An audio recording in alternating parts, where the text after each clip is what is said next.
اللہ اکبر اللہ اکبر اللہ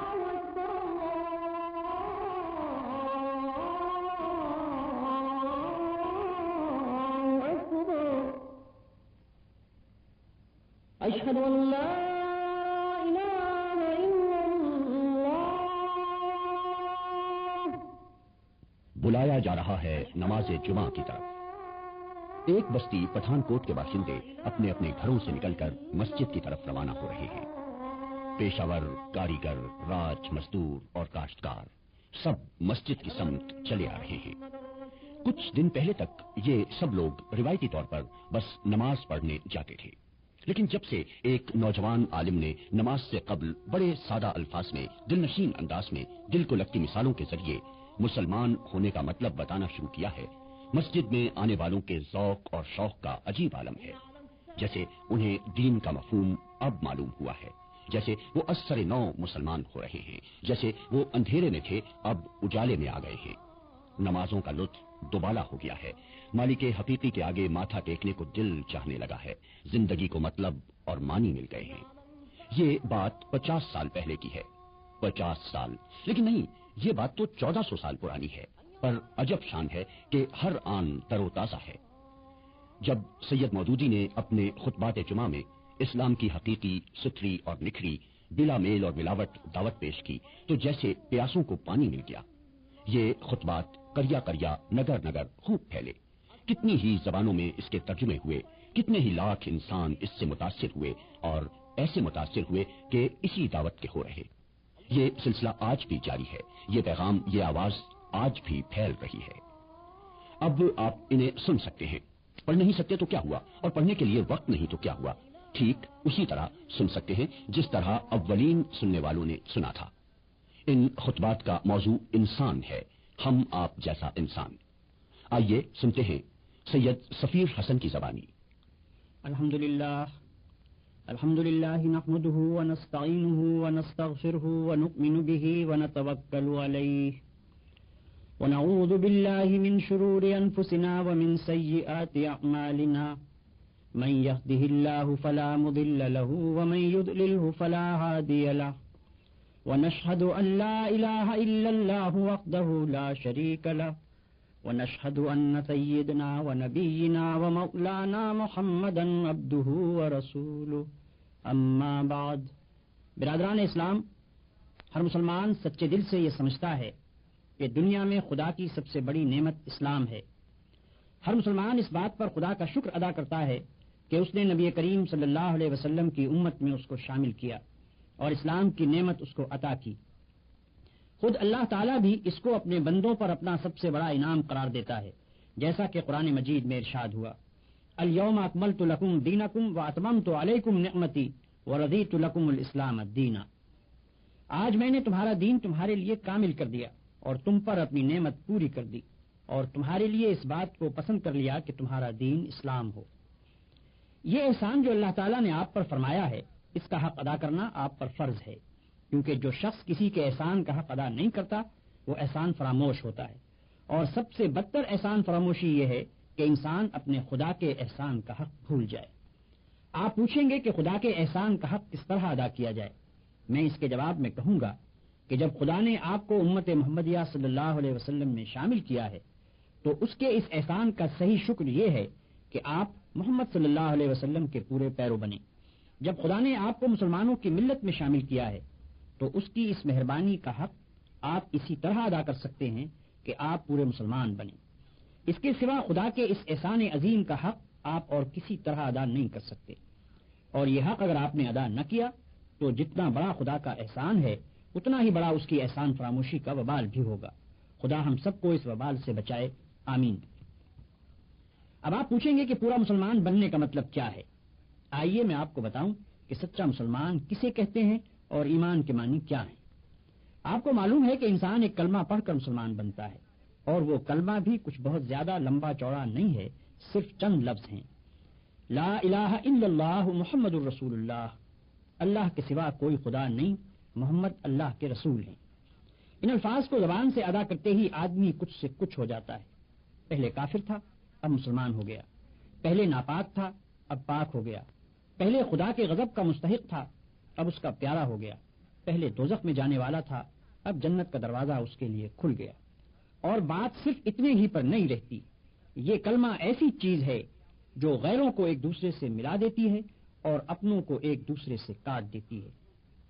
باپ اگر کلمہ پڑھنے والا ہے اور بیٹا اس سے انکار کرتا ہے تو گویا باپ باپ نہ رہا اور بیٹا بیٹا نہ رہا، باپ کی جائیداد سے اس بیٹے کو ورثہ نہ ملے گا۔ گویا اس کلمے کا زور اتنا ہے کہ خون اور رحم کے رشتے بھی اس کے مقابلے میں کچھ نہیں ہیں۔ اب ذرا اس بات پر غور کرو کہ یہ اتنا بڑا فرق جو آدمی اور آدمی میں ہو جاتا ہے یہ آخر کیوں ہوتا ہے؟ کلمے میں ہے کیا؟ صرف چند حرف ہی تو ہیں، لام، الف، ہے، میم، واو، سین اور ایسے ہی دو چار حروف اور۔ ان حرفوں کو ملا کر اگر منہ سے نکال دیا تو کیا کوئی جادو ہو جاتا ہے کہ آدمی کی کایا پلٹ جائے؟ آدمی اور آدمی میں کیا بس اتنی سی بات سے زمین و آسمان کا فرق ہو سکتا ہے؟ میرے بھائیو، تم ذرا سمجھ سے کام لوگے تو تمہاری عقل خود کہہ دے گی کہ فقط منہ کھولنے اور زبان ہلا کر چند حرف بول دینے کی اتنی بڑی تاثیر نہیں ہو سکتی۔ بت پرست مشرک تو ضرور یہ کہہ سکتے ہیں کہ بس ایک منتر پڑھ دینے سے پہاڑ ہل جائے گا، زمین شق ہو جائے گی اور چشمے ابلنے لگیں گے، چاہے منتر کے معنی کسی کو خبر نہ ہو۔ مگر اسلام میں یہ بات نہیں ہے، یہاں اصل چیز معنی ہے، الفاظ کی تاثیر معنوں سے ہے۔ معنی اگر نہ ہو اور وہ دل میں نہ اتریں اور ان کے زور سے تمہارے خیالات، تمہارے اخلاق اور تمہارے اعمال نہ بدلیں تو نرے الفاظ بول دینے سے کچھ بھی اثر نہ ہوگا۔ اس بات کو میں ایک موٹی سی مثال سے تمہیں سمجھاؤں۔ فرض کرو تمہیں سردی لگتی ہے، اگر تم زبان سے روئی لحاف پکارنا شروع کر دو تو سردی لگنی بند نہ ہوگی، چاہے تم رات بھر میں 1,00,000 تسبیحیں روئی لحاف کی پڑھ ڈالو۔ ہاں، اگر لحاف میں روئی بھروا کر اوڑھ لوگے تو سردی لگنی بند ہو جائے گی۔ فرض کرو کہ تمہیں پیاس لگ رہی ہے، اگر تم صبح سے شام تک پانی پانی پکارتے رہو تو پیاس نہ بجھے گی۔ ہاں، پانی کا ایک گھونٹ لے کر پی لوگے تو کلیجے کی ساری آگ فوراً ٹھنڈی ہو جائے گی۔ بس یہی حال کلمہ طیبہ کا بھی ہے، فقط 6-7 لفظ بول دینے سے اتنا بڑا فرق نہیں ہوتا کہ آدمی کافر سے مسلمان ہو جائے، ناپاک سے پاک ہو جائے، مردود سے محبوب بن جائے، دوزخی سے جنتی بن جائے۔ یہ فرق صرف اس طرح ہوگا کہ پہلے ان الفاظ کا مطلب سمجھو اور وہ مطلب تمہارے دل میں اتر جائے، پھر تمہیں اچھی طرح یہ احساس ہو کہ تم اپنے خدا کے سامنے اور ساری دنیا کے سامنے کتنی بڑی بات کا اقرار کر رہے ہو اور اس اقرار سے تمہارے اوپر کتنی بڑی ذمہ داری آ گئی ہے۔ پھر یہ سمجھتے ہوئے جب تم نے اقرار کر لیا تو اس کے بعد تمہارے خیالات پر اور تمہاری ساری زندگی پر اس کلمے کا قبضہ ہو جانا چاہیے۔ پھر تم کو اپنے دل و دماغ میں کسی ایسی بات کو جگہ نہ دینی چاہیے جو اس کلمے کے خلاف ہو۔ پھر تم کو ہمیشہ کے لیے بالکل فیصلہ کر لینا چاہیے کہ جو بات اس کلمے کے خلاف ہے وہ جھوٹی ہے اور یہ کلمہ سچا ہے۔ اس کلمے کا اقرار کرنے کے بعد تم کافروں کی طرح آزاد نہیں رہے کہ جو چاہو کرو، بلکہ اب تم پابند ہو اس بات کے کہ یہ کلمہ جو کہے اس کو کرنا پڑے گا اور جس سے وہ منع کرے اس کو چھوڑنا پڑے گا۔ اس طرح کلمہ پڑھنے سے آدمی مسلمان ہوتا ہے اور اس طرح کلمہ پڑھنے کی وجہ سے آدمی اور آدمی میں اتنا بڑا فرق ہوتا ہے جس کا ذکر میں نے ابھی تم سے کیا۔ اب میں تمہیں بتاؤں کہ کلمے کا مطلب کیا ہے۔ کلمے کے معنی یہ ہیں کہ اللہ کے سوا کوئی اور خدا نہیں ہے اور حضرت محمد صلی اللہ علیہ وسلم اللہ کے رسول ہیں۔ کلمے میں الہ کا جو لفظ آیا ہے اس کے معنی خدا کے ہیں۔ خدا اس کو کہتے ہیں جو مالک ہو، حاکم ہو، خالق ہو، پالنے اور پوسنے والا ہو، دعاؤں کا سننے اور قبول کرنے والا ہو اور اس کا مستحق ہو کہ اس کی عبادت کی جائے۔ اب جو تم نے لا الہ الا اللہ کہا تو اس کے معنی یہ ہوئے کہ اول تو تم نے یہ اقرار کیا کہ یہ دنیا نہ تو بے خدا کے بنی ہے اور نہ ایسا ہی ہے کہ اس کے بہت سے خدا ہوں، بلکہ دراصل اس کا خدا ہے اور وہ خدا ایک ہی ہے اور اس ایک ذات کے سوا خدائی کسی کی نہیں ہے۔ دوسری بات جس کا تم نے کلمہ پڑھتے ہی اقرار کیا وہ یہ ہے کہ وہی ایک خدا تمہارے اور سارے جہان کا مالک ہے، تم اور تمہاری ہر چیز اور دنیا کی ہر شے اس کی ہے۔ خالق وہ ہے، رازق وہ ہے، موت اور زندگی اس کی طرف سے ہے، مصیبت اور راحت بھی اسی کی طرف سے ہے۔ جو کچھ کسی کو ملتا ہے اس کو دینے والا حقیقت میں وہ ہے اور جو کچھ کسی سے چھینا جاتا ہے اس کا چھیننے والا بھی حقیقت میں وہی ہے۔ ڈرنا چاہیے تو اس سے، مانگنا چاہیے تو اس سے، سر جھکانا چاہیے تو اس کے سامنے، عبادت اور بندگی کی جائے تو اس کی، اس کے سوا ہم کسی کے غلام اور بندے نہیں اور اس کے سوا کوئی ہمارا آقا اور حاکم نہیں۔ ہمارا اصلی فرض یہ ہے کہ اسی کا حکم مانیں اور اسی کے قانون کی پیروی کریں۔ یہ عہد و پیمان ہے جو لا الہ الا اللہ پڑھتے ہی تم اپنے خدا سے کرتے ہو اور ساری دنیا کو گواہ بنا کر کرتے ہو۔ اس کی خلاف ورزی کرو گے تو تمہاری زبان، تمہارے ہاتھ پاؤں، تمہارا رونگٹا رونگٹا اور زمین اور آسمان کا ایک ایک ذرہ جس کے سامنے تم نے جھوٹا اقرار کیا تمہارے خلاف خدا کی عدالت میں گواہی دے گا، اور تم ایسی بے بسی کے عالم میں وہاں کھڑے ہوگے کہ ایک بھی گواہ تم کو صفائی پیش کرنے کے لیے نہ ملے گا۔ دنیا کی پولیس سے تم اپنا جرم چھپا سکتے ہو، خدا کی پولیس سے نہیں چھپا سکتے۔ دنیا کی پولیس رشوت کھا سکتی ہے، خدا کی پولیس رشوت کھانے والی نہیں۔ دنیا کے گواہ جھوٹ بول سکتے ہیں، خدا کے گواہ بالکل سچے ہیں۔ دنیا کے حاکم بے انصافی کر سکتے ہیں، خدا ایسا حاکم نہیں جو بے انصافی کرے۔ پھر خدا جس جیل میں ڈالے گا اس سے بچ کر بھاگنے کی بھی کوئی صورت نہیں ہے۔ خدا کے ساتھ جھوٹا اقرار نامہ کرنا بہت بڑی بے وقوفی بلکہ سب سے بڑی بے وقوفی ہے۔ جب اقرار کرتے ہو تو خوب سوچ سمجھ کر کرو اور اس کو پورا کرو، ورنہ تم پر کوئی زبردستی نہیں ہے کہ خواہ مخواہ زبانی ہی اقرار کر لو، کیونکہ خالی خلی زبانی اقرار محض بیکار ہے۔ لا الہ الا اللہ کہنے کے بعد تم محمد رسول اللہ کہتے ہو، اس کے معنی یہ ہے کہ تم نے یہ تسلیم کر لیا کہ محمد صلی اللہ علیہ وسلم ہی وہ پیغمبر ہیں جن کے ذریعے سے خدا نے اپنا قانون تمہارے پاس بھیجا ہے۔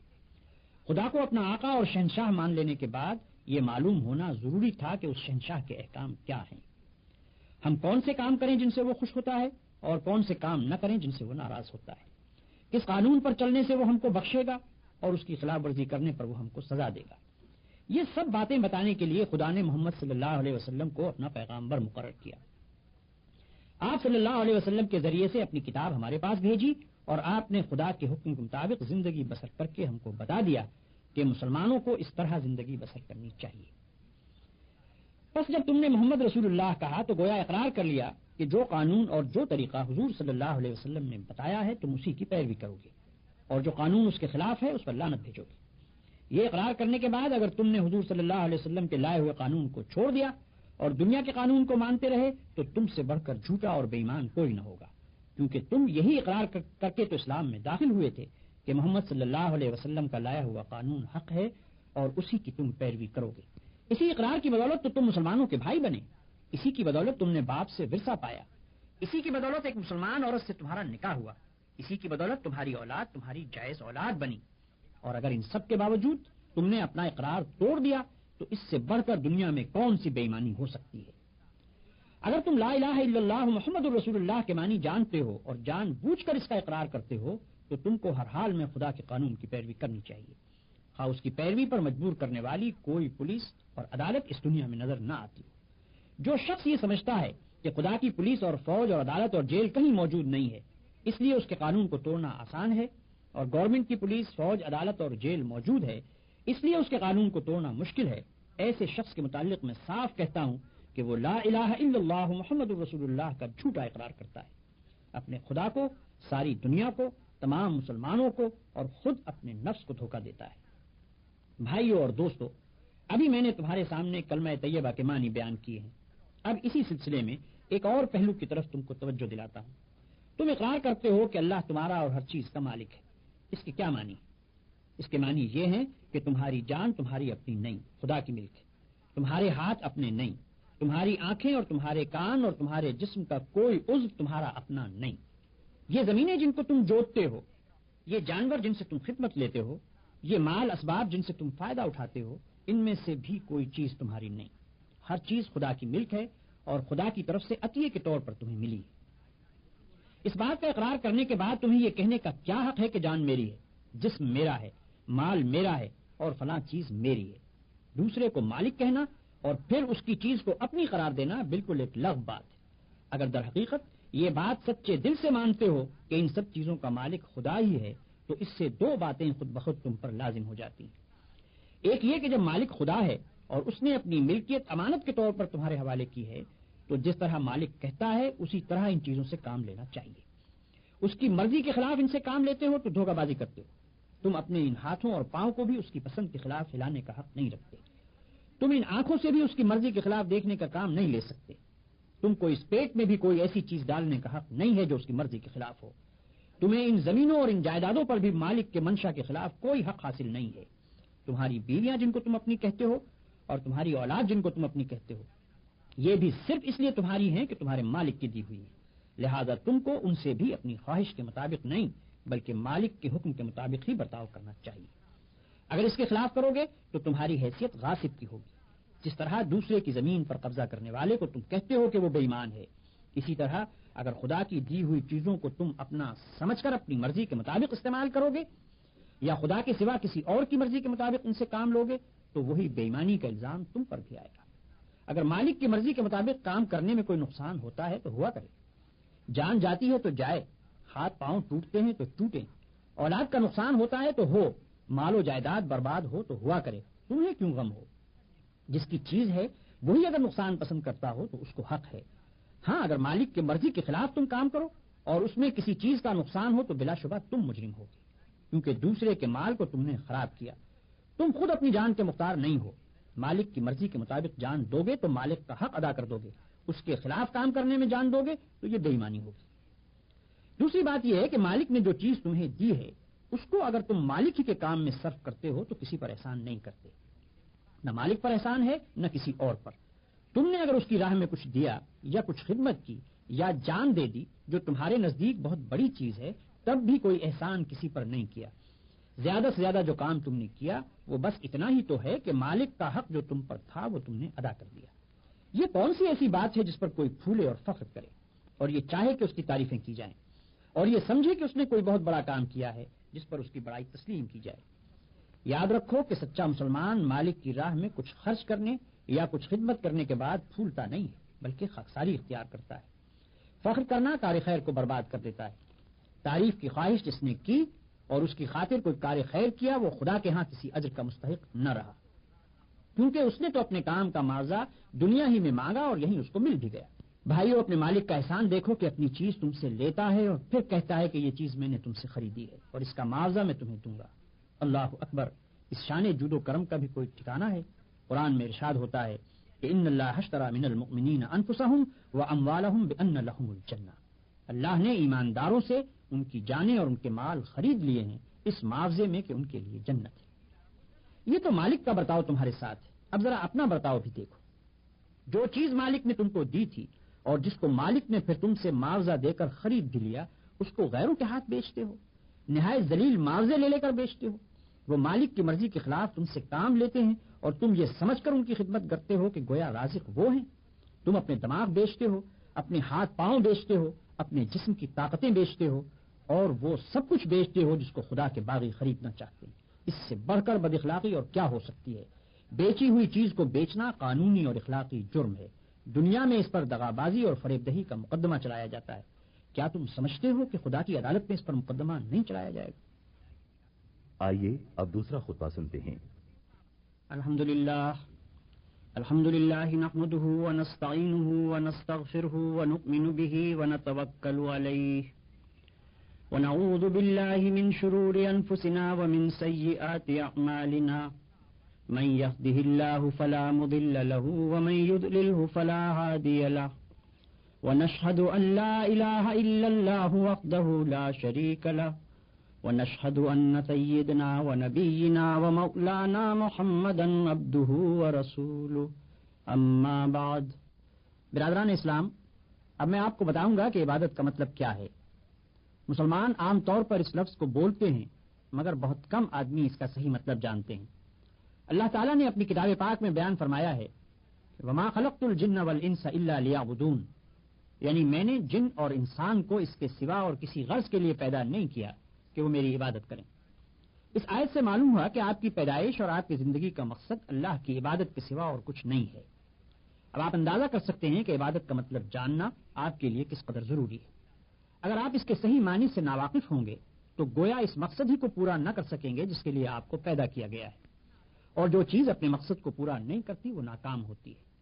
ڈاکٹر اگر مریض کو اچھا نہ کر سکے تو کہتے ہیں کہ وہ علاج میں ناکام ہوا، کسان اگر فصل پیدا نہ کر سکے تو کہتے ہیں کہ وہ زراعت میں ناکام ہوا۔ اسی طرح اگر آپ اپنی زندگی کے اصل مقصد یعنی عبادت کو پورا نہ کر سکے تو کہنا چاہیے کہ آپ کی ساری زندگی ہی ناکامیاب ہو گئی۔ اس لیے میں چاہتا ہوں کہ آپ لوگ پورے غور کے ساتھ عبادت کا مطلب سنیں اور سمجھیں اور اسے اپنے دل میں جگہ دیں، کیونکہ اسی پر آپ کی زندگی کے کامیاب یا ناکام ہونے کا انحصار ہے۔ عبادت کا لفظ عبد سے نکلا ہے۔ عبد کے معنی بندے اور غلام کے ہیں، اس لیے عبادت کے معنی بندگی اور غلامی کے ہوئے۔ جو شخص کسی کا بندہ ہو، اگر وہ اس کی خدمت میں بندہ بن کر رہے اور اس کے ساتھ اس طرح پیش آئے جس طرح آقا کے ساتھ پیش آنا چاہیے تو یہ بندگی اور عبادت ہے۔ اس کے برعکس جو شخص کسی کا بندہ ہو اور آقا سے تنخواہ بھی پوری وصول کرتا ہو مگر آقا کے حضور میں بندوں کا سا کام نہ کرے تو اسے نافرمانی اور سرکشی کہا جاتا ہے، بلکہ زیادہ صحیح الفاظ میں اسے نمکرامی کہتے ہیں۔ اب غور کیجئے کہ آقا کے مقابلے میں بندوں کا سا طریقہ اختیار کرنے کی صورت کیا ہے۔ بندے کا پہلا کام یہ ہے کہ آقا ہی کو آقا سمجھے اور یہ خیال کرے کہ جو میرا مالک ہے، جو مجھے رزق دیتا ہے، جو میری حفاظت اور نگہبانی کرتا ہے، اسی کی وفاداری مجھ پر فرض ہے، اس کے سوا اور کوئی اس کا مستحق نہیں کہ میں اس کی وفاداری کروں۔ بندے کا دوسرا کام یہ ہے کہ ہر وقت آقا کی اطاعت کرے، اس کے حکم کو بجا لائے، کبھی اس کی خدمت سے منہ نہ موڑے اور آقا کی مرضی کے خلاف نہ خود اپنے دل سے کوئی بات کرے نہ کسی دوسرے شخص کی بات مانے۔ غلام ہر وقت ہر حال میں غلام ہے، اسے یہ کہنے کا حق ہی نہیں کہ آقا کی فلاں بات مانوں گا اور فلاں بات نہ مانوں گا، یا اتنی دیر کے لیے میں آقا کا غلام ہوں اور باقی وقت میں اس کی غلامی سے آزاد ہوں۔ بندے کا تیسرا کام یہ ہے کہ آقا کا ادب اور اس کی تعظیم کرے، جو طریقہ ادب اور تعظیم کرنے کا آقا نے مقرر کیا ہو اس کی پیروی کرے، جو وقت سلامی کے لیے حاضر ہونے کا آقا نے مقرر کیا ہو اس وقت ضرور حاضر ہو اور اس بات کا ثبوت دے کہ میں اس کی وفاداری اور اطاعت میں ثابت قدم ہوں۔ بس یہی تین چیزیں ہیں جن سے مل کر عبادت بنتی ہے، ایک آقا کی وفاداری، دوسرے آقا کی اطاعت اور تیسرے اس کا ادب اور اس کی تعظیم۔ اللہ تعالیٰ نے جو یہ فرمایا ہے کہ وما خلقت الجن والانس الا لیعبدون، تو اس کا مطلب دراصل یہ ہے کہ اللہ تعالیٰ نے جن اور انس کو اس لیے پیدا کیا ہے کہ وہ صرف اللہ کے وفادار ہوں، اس کے خلاف کسی اور کے وفادار نہ ہوں، صرف اللہ کے احکام کی اطاعت کریں، اس کے خلاف کسی اور کا حکم نہ مانیں اور صرف اس کے آگے ادب اور تعظیم سے سر جھکائیں، کسی دوسرے کے آگے سر نہ جھکائیں۔ انہی تین چیزوں کو اللہ نے عبادت کے جامع لفظ میں بیان کیا ہے۔ یہی مطلب ان تمام آیتوں کا ہے جن میں اللہ نے اپنی عبادت کا حکم دیا ہے۔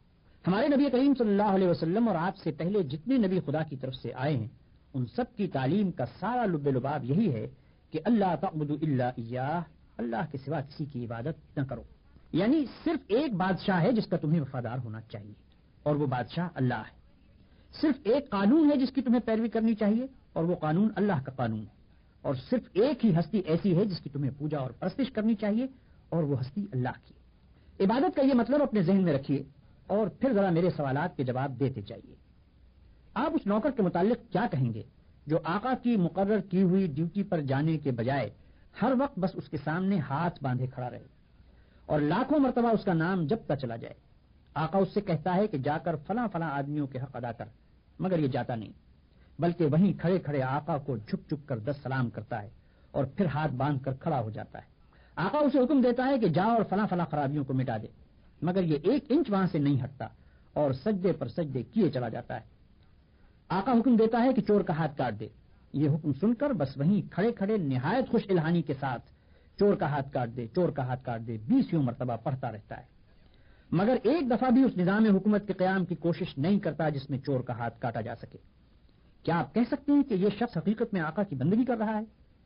اگر آپ کا کوئی ملازم یہ رویہ اختیار کرے تو میں نہیں جانتا ہوں کہ آپ اسے کیا کہیں گے، مگر حیرت ہے آپ پر کہ خدا کا جو نوکر ایسا کرتا ہے آپ اسے بڑا عبادت گزار کہتے ہیں۔ یہ ظالم صبح سے شام تک خدا جانے کتنی مرتبہ قرآن شریف میں خدا کے احکام پڑھتا ہے، مگر ان احکام کو بجا لانے کے لیے اپنی جگہ سے جنبش تک نہیں کرتا، بلکہ نفل پر نفل پڑھے جاتا ہے، 1000 دانہ تسبیح پر خدا کا نام جپتا ہے اور خوش الہانی کے ساتھ قرآن کی تلاوت کرتا رہتا ہے۔ آپ اس کی یہ حرکتیں دیکھتے ہیں اور کہتے ہیں کہ کیسا زاہد عابد بندہ ہے۔ یہ غلط فہمی صرف اس وجہ سے ہے کہ آپ عبادت کا صحیح مطلب نہیں جانتے۔ ایک اور نوکر ہے جو رات دن ڈیوٹی تو غیروں کی انجام دیتا ہے، احکام غیروں کے سنتا اور مانتا ہے، قانون پر غیروں کے عمل کرتا ہے اور اپنے اصلی آقا کے فرمان کی ہر وقت خلاف ورزی کیا کرتا ہے، مگر سلامی کے وقت آقا کے سامنے حاضر ہو جاتا ہے اور زبان سے آقا ہی کا نام جپتا رہتا ہے۔ اگر آپ میں سے کسی شخص کا نوکر یہ طریقہ اختیار کرے تو آپ کیا کریں گے؟ کیا آپ اس کی سلامی کو اس کے منہ پر نہ مار دیں گے؟ جب وہ زبان سے آپ کو آقا اور مالک کہے گا تو کیا آپ فوراً یہ جواب نہ دیں گے کہ تو پرلے درجے کا جھوٹا اور بے ایمان ہے، تنخواہ مجھ سے لیتا ہے اور نوکری دوسروں کی کرتا ہے، زبان سے مجھے آقا کہتا ہے اور حقیقت میں میرے سوا ہر ایک کی خدمت کرتا پھرتا ہے؟ یہ تو ایک معمولی عقل کی بات ہے جسے آپ میں سے ہر شخص سمجھ سکتا ہے، مگر کیسی حیرت کی بات ہے کہ جو لوگ رات دن خدا کے قانون کو توڑتے ہیں، کفار و مشرکین کے احکام پر عمل کرتے ہیں اور اپنی زندگی کے معاملات میں خدا کے احکام کی کوئی پرواہ نہیں کرتے، ان کی نماز اور روزے اور تسبیح اور تلاوت قرآن اور حج و زکوٰۃ کو آپ خدا کی عبادت سمجھتے ہیں۔ یہ غلط فہمی بھی اسی وجہ سے ہے کہ آپ عبادت کے اصل مطلب سے ناواقف ہیں۔ ایک اور نوکر کی مثال لیجیے۔ آقا نے اپنے نوکروں کے لیے جو وردی مقرر کی ہے، یہ ٹھیک ناپ تول کے ساتھ اس وردی کو پہنتا ہے، بڑے ادب اور تعظیم کے ساتھ آقا کی خدمت میں حاضر ہوتا ہے، ہر حکم کو سن کر اس طرح جھک کر بصر و چشم کہتا ہے کہ گویا اس سے بڑھ کر اطاعت گزار خادم کوئی نہیں۔ سلامی کے وقت سب سے آگے جا کر کھڑا ہوتا ہے اور آقا کا نام جپنے میں تمام نوکروں سے بازی لے جاتا ہے، مگر دوسری طرف یہی شخص آقا کے دشمنوں اور باغیوں کی خدمت بجا لاتا ہے، آقا کے خلاف ان کی سازشوں میں حصہ لیتا ہے، اور آقا کے نام کو دنیا سے مٹانے میں جو کوشش بھی وہ کرتے ہیں اس میں یہ کمبخت ان کا ساتھ دیتا ہے۔ رات کے اندھیرے میں تو آقا کے گھر میں نقب لگاتا ہے اور صبح بڑے وفادار ملازموں کی طرح ہاتھ باندھ کر آقا کی خدمت میں حاضر ہو جاتا ہے۔ ایسے نوکر کے متعلق آپ کیا کہیں گے؟ یہی نہ کہ وہ منافق ہے، باغی ہے، نمک حرام ہے، مگر خدا کے جو نوکر ایسے ہیں ان کو آپ کیا کہیں گے؟ آپ سمجھتے ہیں کہ ہاتھ باندھ کر قبلہ روح کھڑے ہونا، گھٹنوں پر ہاتھ رکھ کر جھکنا، زمین پر ہاتھ ٹیک کر سجدہ کرنا اور چند مقرر الفاظ زبان سے ادا کرنا، بس یہی چند افعال اور حرکات بجائے خود عبادت ہیں؟ آپ سمجھتے ہیں کہ رمضان کی پہلی تاریخ سے شوال کا چاند نکلنے تک روزانہ صبح سے شام تک بھوکے پیاسے رہنے کا نام عبادت ہے؟ آپ سمجھتے ہیں کہ قرآن کے چند رکوع زبان سے پڑھ دینے کا نام عبادت ہے؟ آپ سمجھتے ہیں کہ مکہ معظمہ جا کر کعبے کے گرد طواف کرنے کا نام عبادت ہے؟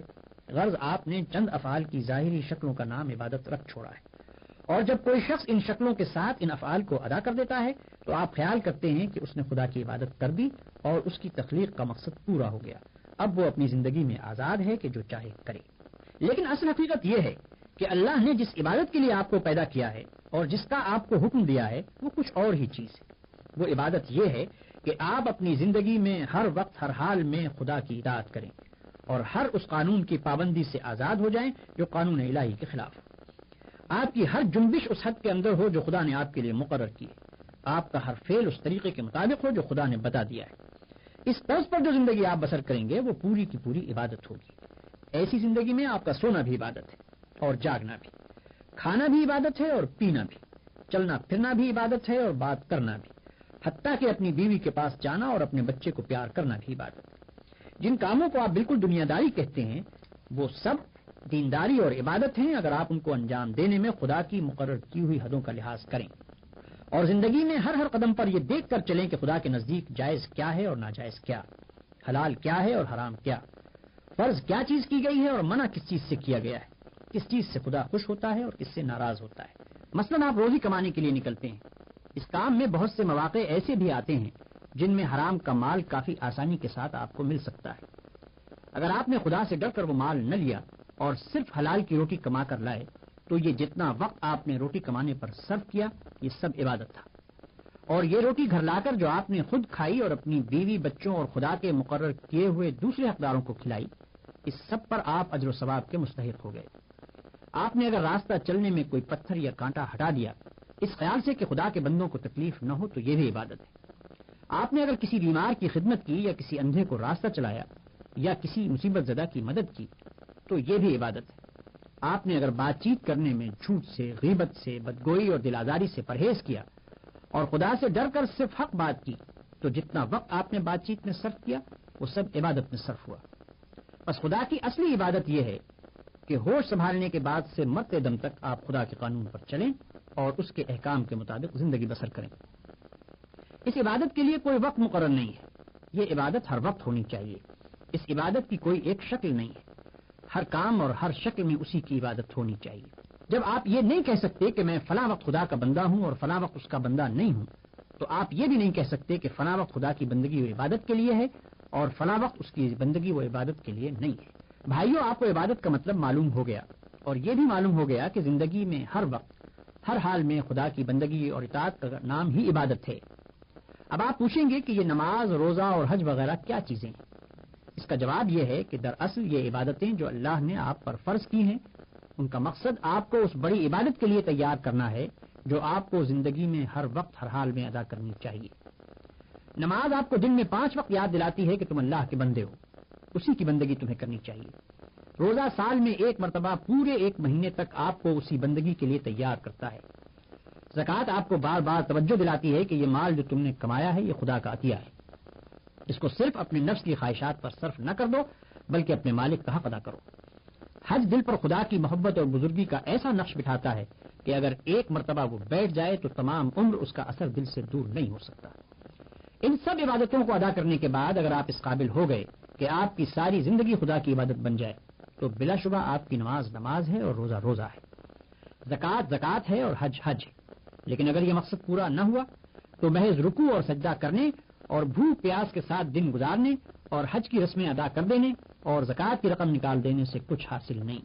ان ظاہری طریقوں کی مثال تو ایسی ہے جیسے ایک جسم کہ اگر اس میں جان ہے اور وہ چلتا پھرتا اور کام کرتا ہے تو بلا شبہ ایک زندہ انسان ہے، لیکن اگر اس میں جان ہی نہیں تو وہ ایک مردہ لاش ہے۔ مردے کے ہاتھ، پاؤں، آنکھ، ناک سبھی کچھ ہوتے ہیں مگر اس میں جان نہیں ہوتی، اس لیے تم اسے مٹی میں دبا دیتے ہو۔ اسی طرح اگر نماز کے ارکان پورے ادا ہوں یا روزے کی شرطیں پوری ادا کر دی جائیں مگر خدا کا خوف، اس کی محبت اور اس کی وفاداری و اطاعت نہ ہو جس کے لیے نماز اور روزہ فرض کیا گیا ہے تو وہ بھی ایک بے جان چیز ہوگی۔ اور اب تیسرا خطبہ سنیے۔ الحمد للہ نحمده ونستعینه ونستغفره ونؤمن به ونتوکل علیہ ونعوذ باللہ من شرور انفسنا ومن سیئات اعمالنا من يهده الله فلا مضل له ومن يضلله فلا هادي له ونشهد ان لا اله الا الله وحده لا شريك له ونشهد ان سيدنا ونبينا ومولانا محمدا عبده ورسوله اما بعد۔ برادران اسلام، اللہ تعالیٰ نے آپ پر جن عبادتوں کو فرض کیا ہے اور اسلام کا رکن قرار دیا ہے وہ دوسرے مذہبوں کی عبادات کی طرح پوجا پاٹ اور نظر نیاز اور جاترا کی رسمیں نہیں ہیں کہ بس آپ ان کو ادا کر دیں اور اللہ تعالیٰ آپ سے خوش ہو جائے، بلکہ دراصل یہ ایک بڑے مقصد کے لیے آپ کو تیار کرنے اور ایک بڑے کام کے لیے آپ کی تربیت کرنے کی خاطر فرض کی گئی ہے۔ اب آپ کو یہ سمجھنا چاہیے کہ وہ مقصد کیا ہے جس کے لیے یہ ساری تیاری ہے۔ مختصر الفاظ میں تو صرف اتنا کہہ دینا ہی کافی ہے کہ وہ مقصد انسان پر سے انسان کی حکومت ہٹا کر خدا واحد کی حکومت قائم کرنا ہے، اور اس مقصد کے لیے سر دھڑ کی بازی لگا دینے اور جان توڑ کوشش کرنے کا نام جہاد ہے، اور نماز، روزہ، حج، زکوٰۃ سب کے سب اسی کام کی تیاری کے لیے ہیں۔ لیکن چونکہ آپ لوگ ایک طویل مدت سے اس مقصد کو اور اس کام کو بھول چکے ہیں، اس لیے میں یہ ضروری سمجھتا ہوں کہ آپ کے سامنے اس مقصد کی تشریح کروں۔ دنیا میں آپ جتنی خرابیاں دیکھتے ہیں ان سب کی جڑ دراصل حکومت کی خرابی ہے۔ طاقت اور دولت حکومت کے ہاتھ میں ہوتی ہے، قانون حکومت بناتی ہے، پولیس اور فوج کا زور حکومت کے پاس ہوتا ہے، لہذا جو خرابی بھی لوگوں کی زندگی میں پھیلتی ہے وہ یا تو خود حکومت کی پھیلائی ہوئی ہوتی ہے یا اس کی مدد سے پھیلتی ہے۔ مثال کے طور پر آپ دیکھتے ہیں کہ زنا دھڑلے سے ہو رہا ہے، اس کی وجہ کیا ہے؟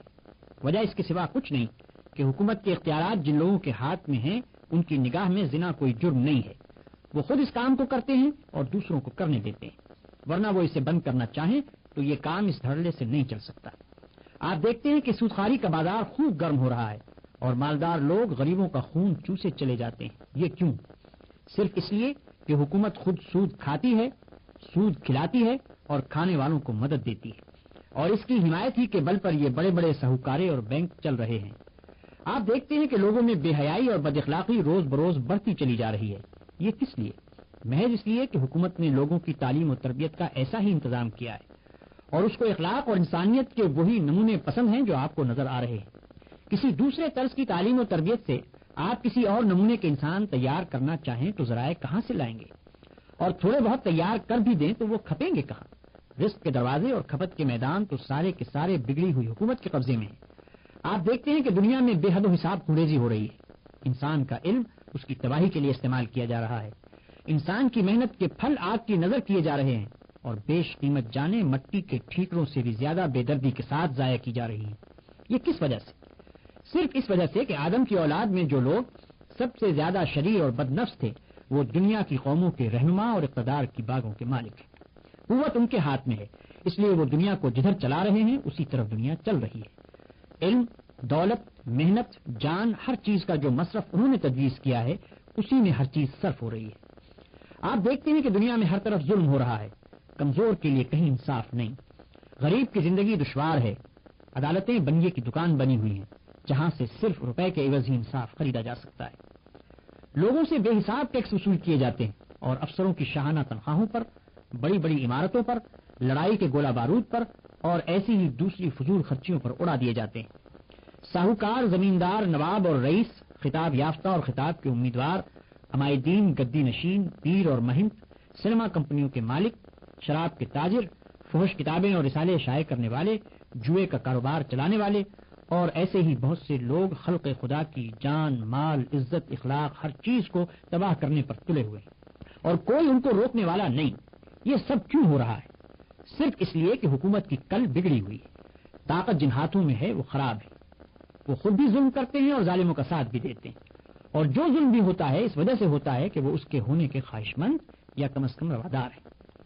ان مثالوں سے یہ بات آپ کی سمجھ میں آ گئی ہوگی کہ حکومت کی خرابی تمام خرابیوں کی جڑ ہے اور سارا بگاڑ نتیجہ ہے اس ایک بات کا کہ اختیارات اور اقتدار کی کنجیاں غلط ہاتھوں میں ہیں۔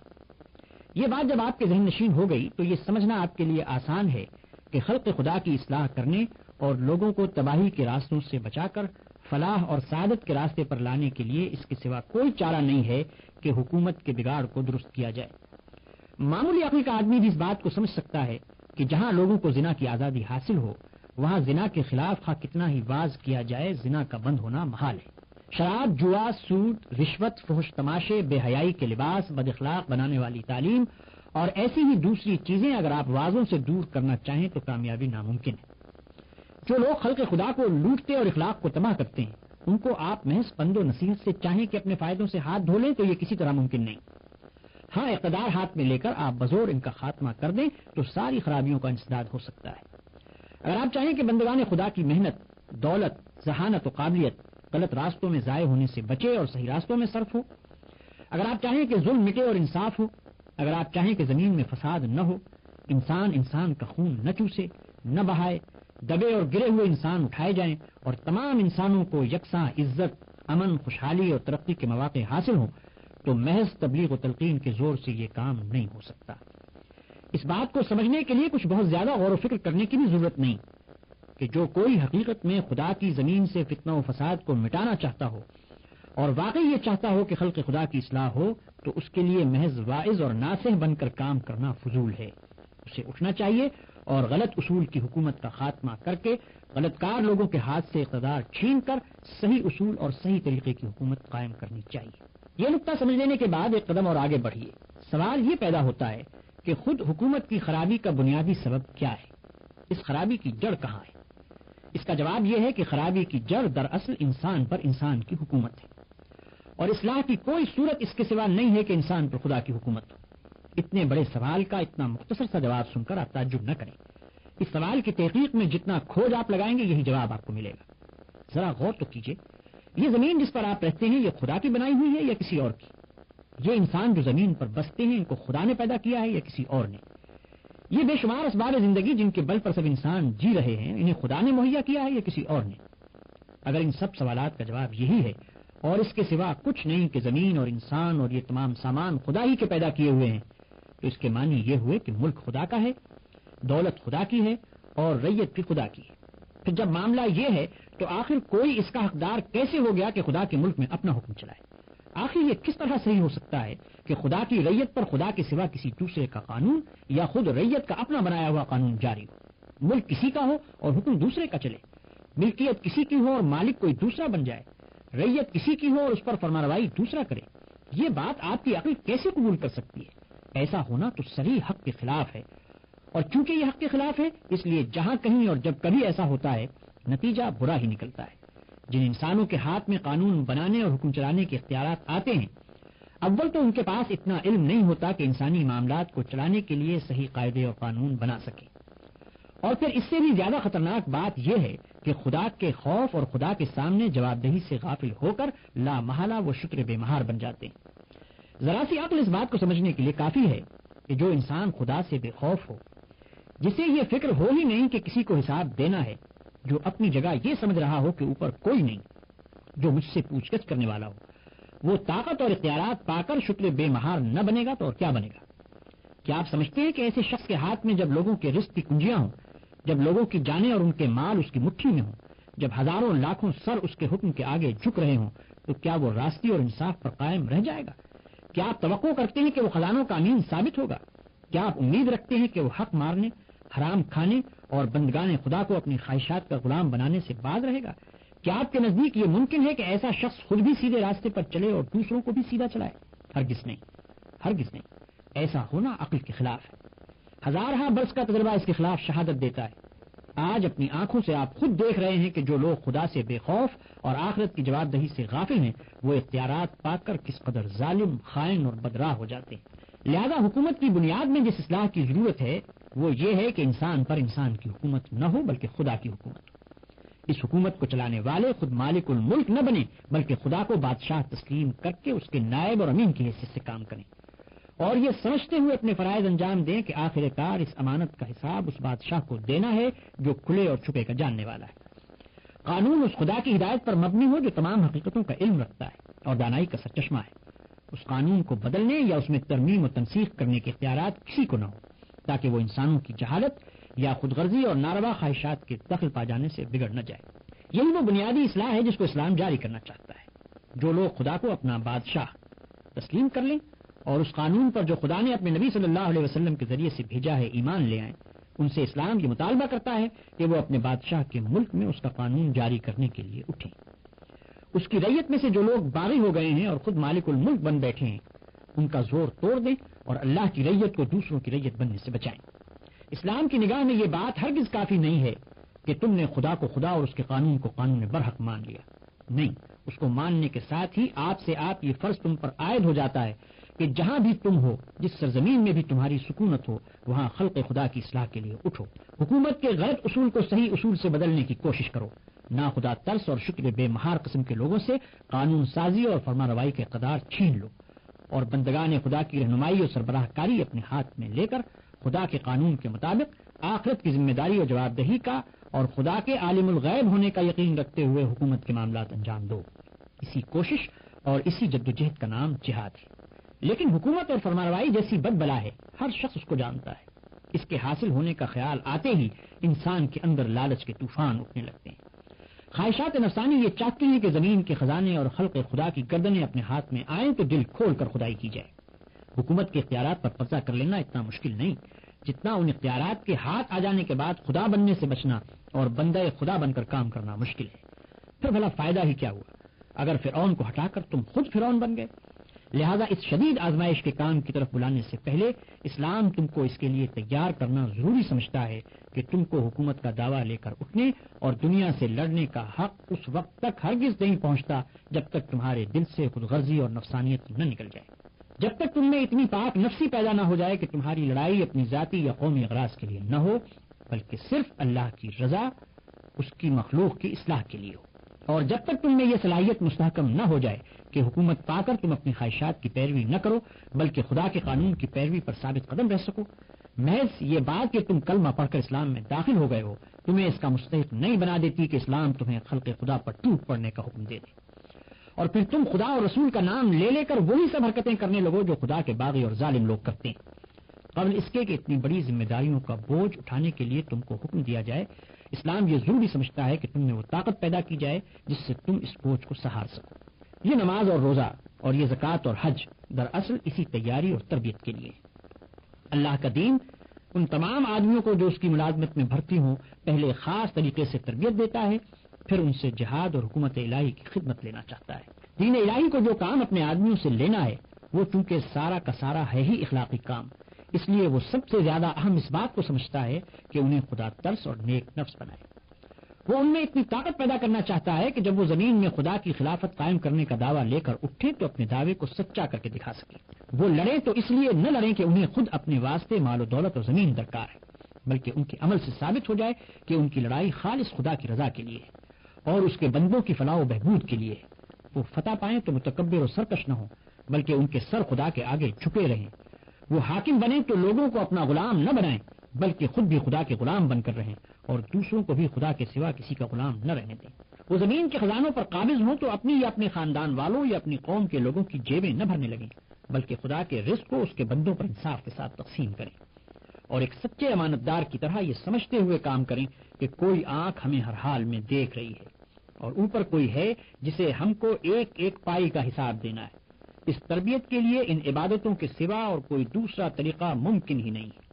اور جب اسلام اس طرح اپنے آدمیوں کو تیار کر لیتا ہے تب وہ ان سے کہتا ہے کہ ہاں، اب تم روئے زمین پر خدا کے سب سے زیادہ صالح بندے ہو، لہذا آگے بڑھو، لڑ کر خدا کے باغیوں کو حکومت سے بے دخل کر دو اور خلافت کے اختیارات اپنے ہاتھ میں لے لو۔ قرآن میں ارشاد ہوتا ہے، کنتم خیر امۃ اخرجت للناس تأمرون بالمعروف وتنہون عن المنکر وتؤمنون باللہ۔ دنیا میں وہ بہترین گروہ تم ہو جسے انسانوں کی ہدایت و اصلاح کے لیے میدان میں لایا گیا ہے۔ تم نیکی کا حکم دیتے ہو، بدی سے روکتے ہو اور اللہ پر ایمان رکھتے ہو۔ بھائیو، اور مجھے امید ہے کہ تم نے اچھی طرح سمجھ لیا ہوگا کہ یہ نماز اور روزہ اور یہ حج اور زکوٰۃ کس غرض کے لیے۔ تم اب تک یہ سمجھتے رہے ہو کہ یہ عبادتیں محض پوجا پاٹ قسم کی چیزیں ہیں، تمہیں یہ بتایا ہی نہیں گیا کہ یہ ایک بڑی خدمت کی تیاری کے لیے۔ اسی وجہ سے اس کام کے لیے کبھی تیار ہونے کا خیال تک تمہارے دلوں میں نہ آیا، جس کے لیے دراصل ان عبادتوں کو فرض کیا گیا تھا۔ مگر اب میں تمہیں بتاتا ہوں کہ جس دل میں جہاد کی نیت نہ ہو اور جس کے پیش نظر جہاد کا مقصد نہ ہو، اس کی ساری عبادتیں بے معنی ہیں۔ ان بے معنی عبادت گزاریوں سے اگر تم گمان رکھتے ہو کہ خدا کا تقرب نصیب ہوتا ہے تو خدا کے ہاں جا کر تم خود دیکھ لو گے کہ انہوں نے تم کو اس سے کتنا زیادہ قریب کیا۔ وما علینا الا البلاغ وآخر دعوانا ان الحمد للہ رب العالمین۔ بسم اللہ الرحمن الرحیم۔ اللہ کے نام سے جو بے انتہا مہربان اور رحم فرمانے والا ہے۔ تبارک الذی بیدہ الملک وہو علی کل شیء قدیر۔ نہایت بزرگ و برتر ہے وہ جس کے ہاتھ میں کائنات کی سلطنت ہے اور وہ ہر چیز پر قدرت رکھتا ہے۔ الذی خلق الموت والحیاة لیبلوکم ایکم احسن عملا۔ جس نے موت اور زندگی کو ایجاد کیا تاکہ تم لوگوں کو آزما کر دیکھے تم میں سے کون بہتر عمل کرنے والا ہے۔ وہو العزیز الغفور۔ اور وہ زبردست بھی ہے اور درگزر فرمانے والا بھی۔ الذي خلق 7 سماوات طباقا۔ جس نے طے بر طے 7 آسمان بنائے۔ ما ترى في خلق الرحمن من تفاوت۔ تم رحمان کی تخلیق میں کسی قسم کی بے ربطی نہ پاؤ گے۔ فارجع البصر هل ترى من فطور۔ پھر پلٹ کر دیکھو کہیں تمہیں کوئی خلل نظر آتا ہے۔ ثم ارجع البصر كرتين ينقلب إليك البصر خاسئا وهو حسير۔ بار بار نگاہ دوڑاؤ، تمہاری نگاہ تھک کر نامراد پلٹ آئے گی۔ وَلَقَدْ زَيَّنَّا السَّمَاءَ الدُّنْيَا بِمَصَابِيحَ وَجَعَلْنَاهَا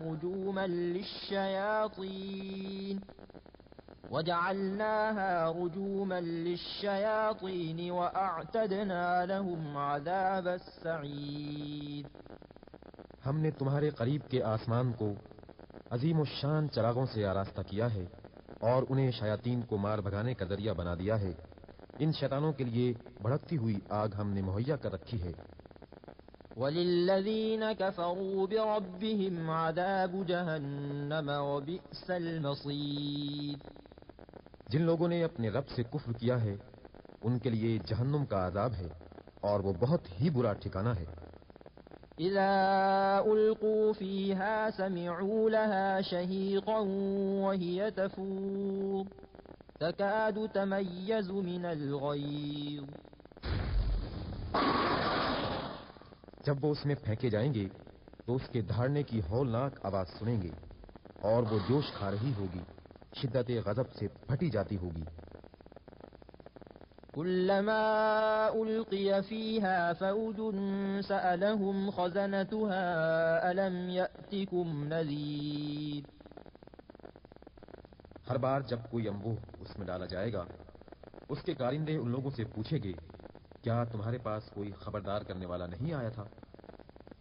قالوا بلى قد جاءنا نذير فكذبنا وقلنا ما نزل الله من شيء إن أنتم إلا في ضلال كبير.